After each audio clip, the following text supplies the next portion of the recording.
Dans un monde où les prix de couteaux augmentent chaque année, où les seuls pays offrant une large production sont la Chine et les États-Unis, et où le seul pays européen qui propose des couteaux pliants de qualité est l'Italie, j'aimerais parler aujourd'hui d'une marque assez méconnue d'Europe de l'Est, la marque Manly. Cette marque, qui vient de Bulgarie, propose des couteaux qui sont utilitaires et efficaces avec un très bon rapport qualité-prix. Et nous allons du coup aujourd'hui parler de l'un de ces modèles, le Manly Wasp. Donc bonjour à tous et bienvenue pour une nouvelle vidéo.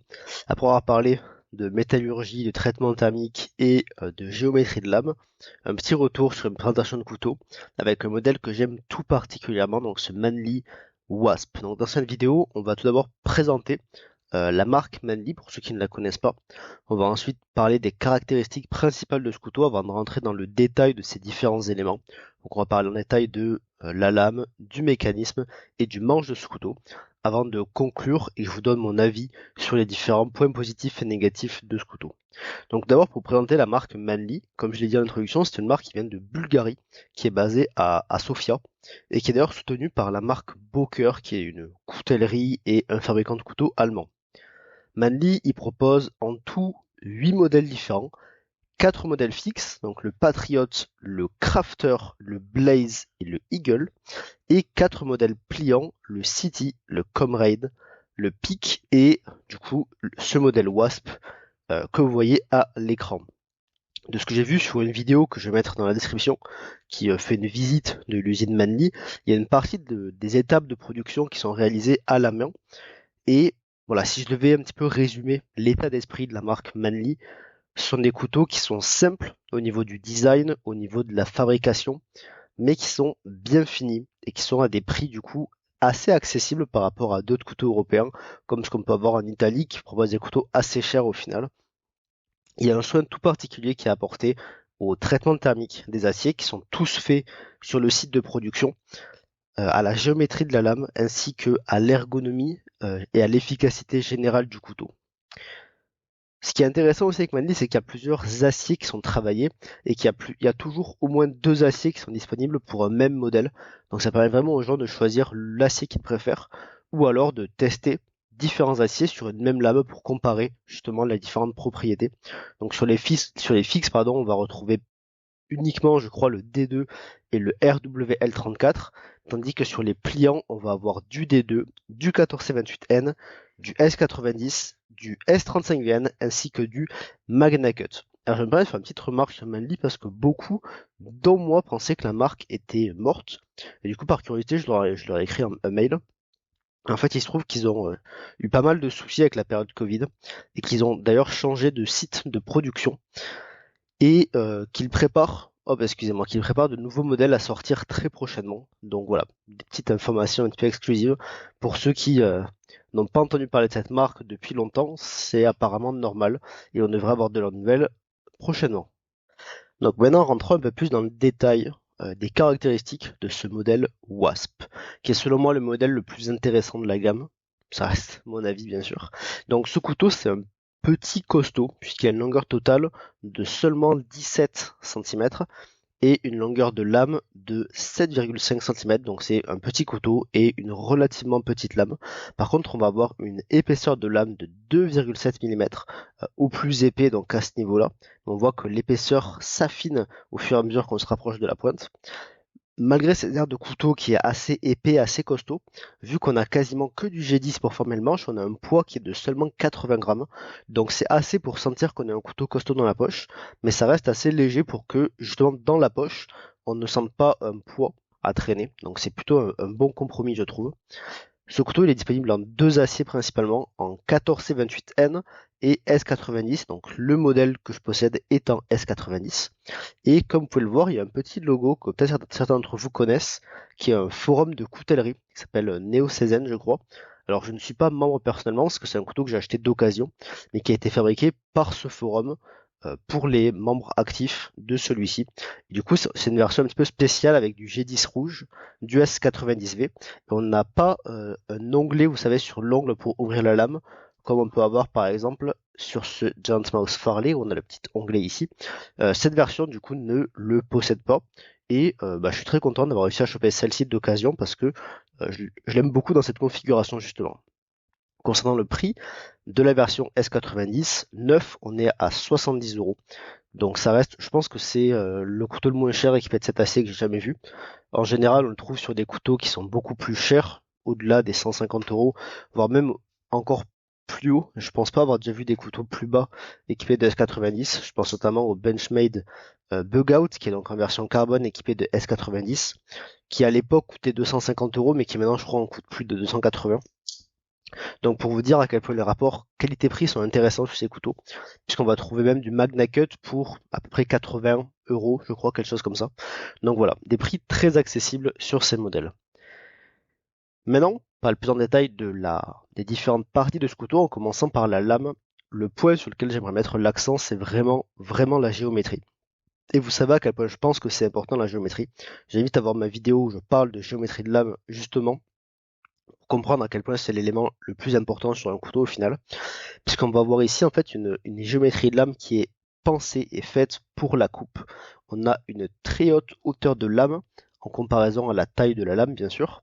Et en plus de ça, une épaisseur de lame qui reste assez contenue de 2,7 cm au plus épais, mais comme j'ai dit, qui va très rapidement s'affiner vers la pointe. Et en alliant ça au fait que l'émouture est une émouture plate intégrale, on arrive au niveau du tranchant à avoir une finesse qui est assez impressionnante, ce qui en fait un couteau qui est très efficace pour toutes les tâches de coupe et de cuisine notamment. En plus de ça, il y a vraiment un soin qui est apporté à cette capacité de coupe parce que d'usine, l'affûtage est fait à peu près 15 degrés, je crois. Alors moi, c'est un affûtage que j'ai repris, pas parfaitement d'ailleurs. Alors on voit que ça brille, c'est bien, mais je suis pas hyper satisfait de l'affûtage. Mais d'usine, on était déjà à un affûtage qui faisait voilà, 15 degrés, donc un peu plus petit que ce à quoi on est habitué. Et c'est vraiment très positif parce que c'est quelque chose que on perd de plus en plus chez les autres marques, ce soin et cette recherche de la finesse de lame. Et ici, chez Manly, c'est excessivement bien fait. En plus de ça, on a une lame qui a une forme drop point, c'est-à-dire on a une partie du tranchant qui est plate, qui va être très efficace pour les épluchures ou par exemple les coupes de scotch ou de carton, tandis qu'on va avoir une zone, un ventre, donc une zone arrondie qui est très arrondie sur ce couteau, qui va être très utile pour les coupes dans l'assiette ou sur une planche à découper par exemple. Donc voilà, une forme de lame qui est très polyvalente et qui est très efficace, notamment pour la cuisine.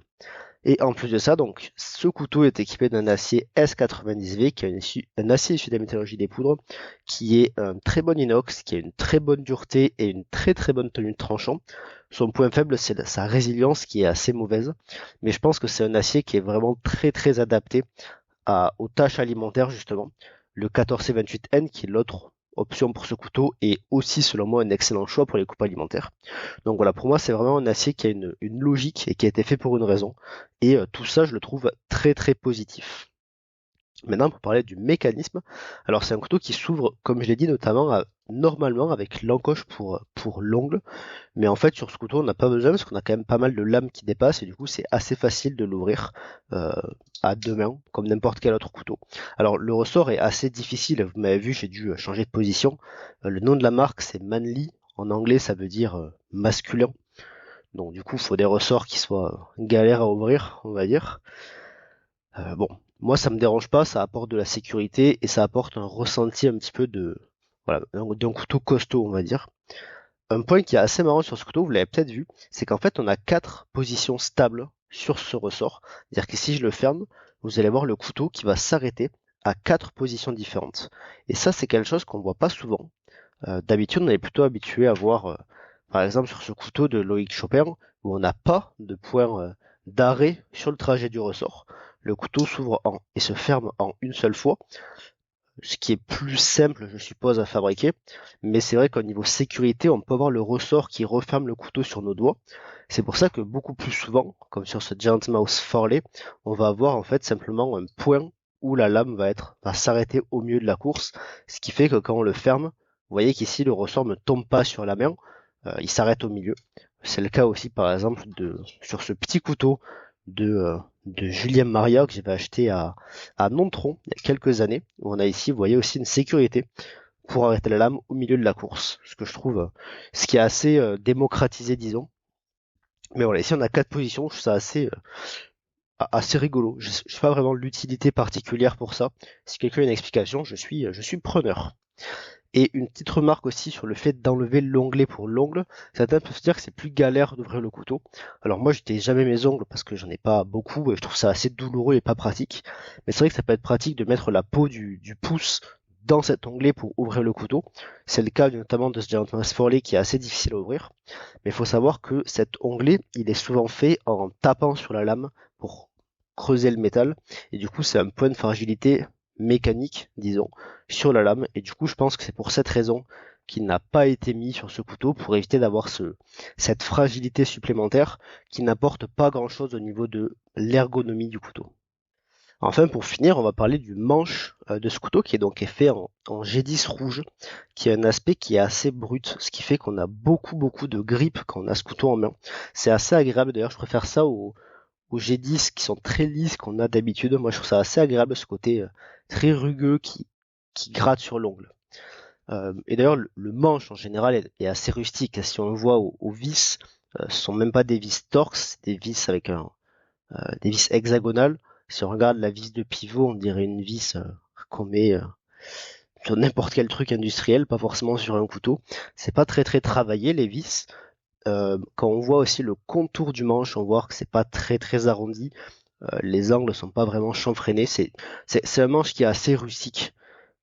Bien sûr pour faire des économies, mais au final on a quand même la qualité générale est bonne, même si l'alignement du ressort n'est pas parfait. On voit des espaces, on voit le ressort qui dépasse un petit peu, donc oui, c'est pas parfait, mais ça reste un couteau où on a un ressenti de solidité, et je pense que c'est bien là l'essentiel. En plus de ça, on a quand même un petit soin du détail parce qu'on a ici un clip qui est assez joli en acier un petit peu stonewash, un petit peu assombri, disons, même si la police de Manly est assez nulle et c'est un clip qui est assez mou. Ça reste un clip avec un port très profond et qui est en plus incrusté dans la plaquette en G10 et un clip qui est réversible. Donc si on a une petite pièce en métal qui sert à combler le trou, le creusage de la plaquette pour changer le clip de côté. Donc il y a quand même du détail sur ce couteau. Et en plus de ça, il y a aussi de la recherche sur l'ergonomie générale. Et c'est ici une forme que j'aime particulièrement, c'est-à-dire avoir un début de manche assez droit et ensuite un décroché à la fin qui se finit par un arrondi qui va en fait se caler dans le creux de la pomme et qui va servir en fait en mode couteau de table pour caler le couteau dans la main.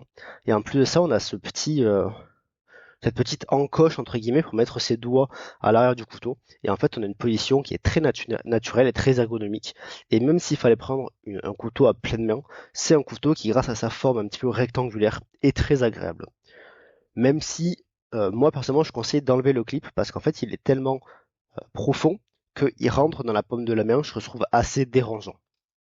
Mais bon, voilà, je pense avoir dit l'essentiel, du coup je vais me permettre de conclure cette vidéo. Manly, c'est une marque européenne avec une très bonne qualité de fabrication, une philosophie de couteau qui est basée sur l'efficacité plutôt que l'esthétisme et le gadget. On n'a pas de roulement à billes, on n'a pas de flipper, on n'a pas de titane, on n'a pas de design incompréhensible. On a des couteaux qui sont simples et efficaces. Et c'est ça que j'apprécie chez cette marque et en plus des couteaux qui sont vraiment accessibles. Pour parler du Wasp, en particulier, c'est un couteau qui est vraiment génial grâce à son ergonomie et surtout à sa géométrie de lame qui aide beaucoup ce couteau. Le pic est aussi un modèle qui est très intéressant et qui est très bien. Je l'avais acheté à mon oncle en version ouverture de main et c'est un couteau qui est vraiment très bon. Et donc je recommande à 100% la marque Manly et ça sera certainement pas le dernier que j'aurai dans ma collection. Voilà, je vais m'arrêter ici. Merci à tous d'avoir regardé cette vidéo. Je vous invite à mettre un like si vous avez apprécié et à écrire un petit commentaire pour me dire voilà ce que vous avez pensé de la vidéo, ce que vous avez aimé, ce que vous n'avez pas aimé, ou pour parler de coutellerie. C'est toujours avec plaisir que j'essaie de répondre à tout le monde.